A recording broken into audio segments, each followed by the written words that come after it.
கிமு ஆயிரக்கணக்கான ஆண்டுகளுக்கு முன் எகிப்து உலகின் சக்தி வாய்ந்த பேரரசு.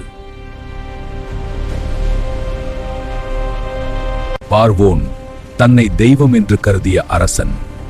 அதே நாட்டில் ஒரு மக்கள் இஸ்ரவேல். அவர்கள் சுதந்திரமானவர்கள் அல்ல, அவர்கள் அடிமைகள். வனாந்தரத்தின் அமைதியில் ஒரு மேய்ப்பவனுக்கு ஒரு குரல் கேட்டது. மோசே, மோசே, மோசே, என் மக்களை விடுவி. பார்வோனே, இஸ்ரவேலின் தேவன் சொல்லுகிறார், என் மக்களை போகவிடு. Who is this God? மோசே எச்சரித்தான், ஆனால் பார்வோன் கேட்கவில்லை. அப்போது எகிப்து மீது வாதைகள் தொடங்கின.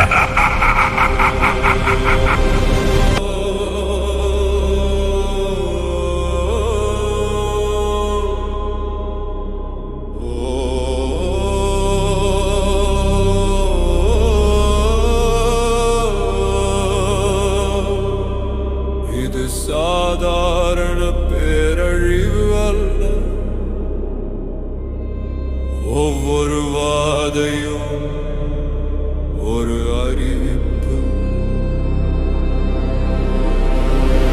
எகிப்தின் தெய்வங்களுக்கு எதிராக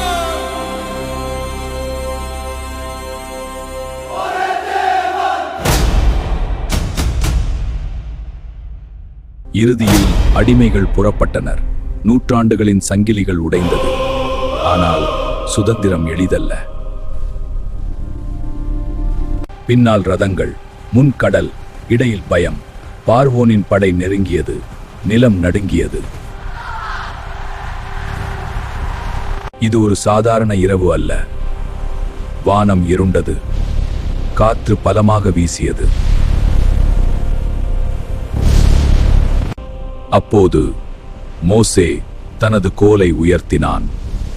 காற்று வீசியது. கடல் பிரிந்தது. பயம் இன்னும் இருந்தது. ஆனால் விசுவாசம் முன்னே நடந்தது. அவர்கள் உலர்ந்த தரையில் நடந்தனர், கடலின் நடுவே. அடிமைகள் சுதந்திரமானார்கள். விசுவாசம் பயத்தை வென்றது.